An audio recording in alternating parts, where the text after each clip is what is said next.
In tutorial 9, we're looking at the review assignments. And the review assignments is asking you to do several different functions in the 4 spreadsheets that are given. Now, the very first thing it's asking you to do is, in 2A, is to enter the conditions of the loan. They simply mean to look at the detail for how long the loan is, the interest rate, and that information, which is concluded in number 2 and in the reading information in the paragraph before the assignment. So simply go through, and you know that the initial loan value is this present value, $950,000.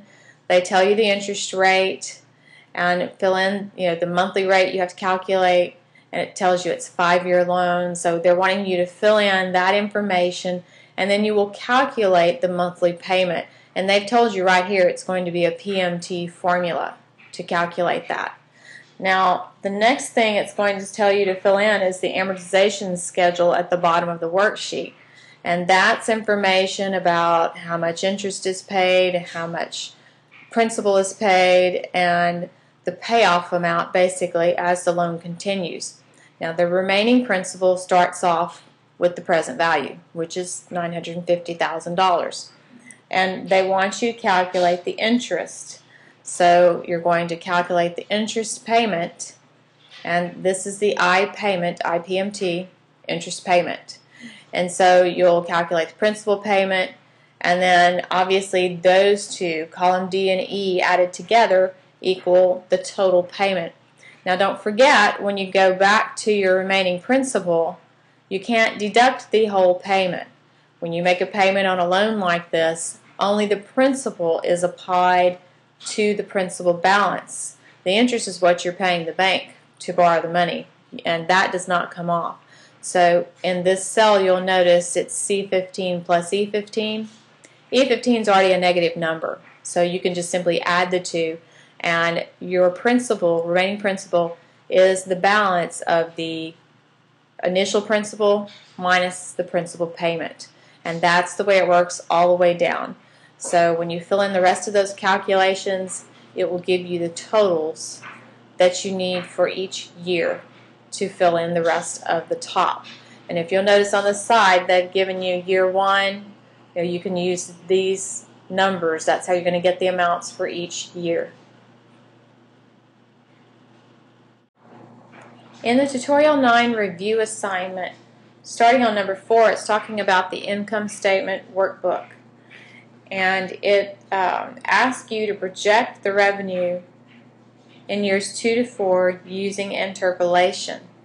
Now, all that means is it wants you to fill in 2 through 4 based on the beginning and ending information that you have, which is pretty much just a fill formula.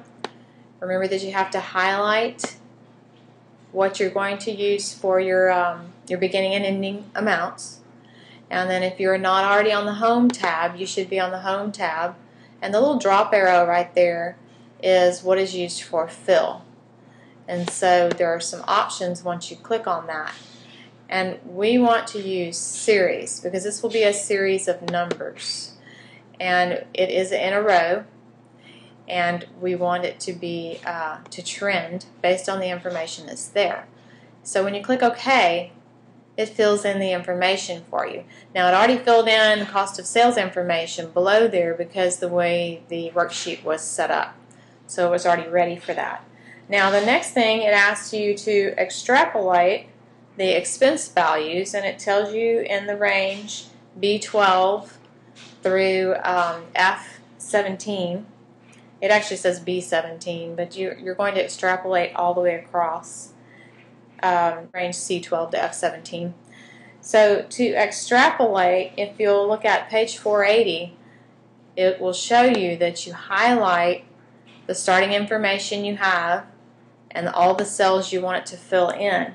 And this is simply another fill process. It's just some different options. You're going to select series again, and this is in rows. We are filling across in rows.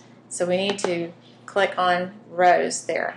And this one will also be a growth because it's going to increase. The book told you they want the expenses to rise by 12%. So if you're going to rise by 12%, if we only put 12% here, we would only have 12% of 12,600, or the numbers that are there. We need to leave a 1.12 so that we have the original number plus 12%. And when you select that, it has added 12% to each of the previous amounts all the way across the worksheet. Beginning on number 5, the review assignment is talking about the depreciation worksheet and the depreciation schedule. And basically it gives you all of the information you need to fill in range B4 to B6 that it's talking about right here. The initial asset value is given as $950,000. The salvage value, it tells you, is 1/5 of the amount. So basically they're just telling you to divide the cell B4 value by 5, and that is the salvage value, or what the asset will be worth at the end of its life. Useful life, as that's described. And then the life of the asset says 10 years. So once you fill that information in, it's asking you to calculate the straight line depreciation. And straight line simply means that you can take the initial value and divide it by however many years. So in this case, you're going to calculate the straight line depreciation by dividing the initial assessment by the number of years, which is 10. And the straight line is discussed on page 482. Now down below here, the next thing it asks you to do in step 5C is to use declining balance depreciation. And if you remember, that decreases by the same percentage each year. And so that formula is discussed on page 484. Number 8 is talking about net present value and internal rate of return. And this can get a little confusing.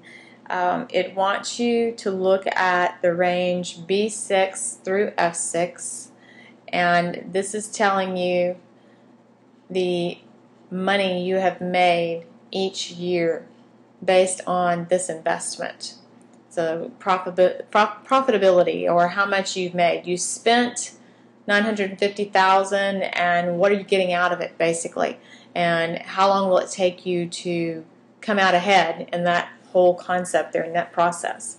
And so in the range B7 through F7, it's telling you to calculate the cumulative net cash flow from these receipts. And all it's doing here, if you'll look at this, it's taking your initial amount that you have paid, and it's going to subtract the amount of money you have made each year. And so you're making money off of there, and then this is simply taking B6, which is the initial estimate, and adding in the money you've made. So now you can still see that you're in the hole, basically, or you still owe $850,000 based on your initial investment. And that's what it's doing all the way across here. And then you'll notice year 5, you actually have a positive number here. Year 5 is when your net cash flow becomes positive and you are actually making more than you were in the hole for, because you had to purchase the initial equipment at $950,000. In 8B, it asks you to calculate the net present value of the remodeling investment. It gives you the rate of return to put in. It tells you to enter in 10%, and then it wants you to calculate the net present value. And what that means is, based on these 5 years, which is futuristic, but it's laying out the next 5 years, what's the present value of that 5-year concept? And so if you'll look in the formula here, we're using equal net present value, and B10 represents the desired rate of return, and then B6 through F6 are the years that we're using to base this off of. So that's why that's in the formula, and it's telling to add that to A6, which we've already talked about being our initial investment. And so you're calculating the net present value. And then the next thing it asks you to do is to calculate the internal rate of return. And basically it's just telling you the internal rate of return from A6, that includes the initial investment, through all of the years, the 5 years that we're talking about. And so that is basically the rate of return based on this scenario of income and what will be received based on the initial investment of $950,000.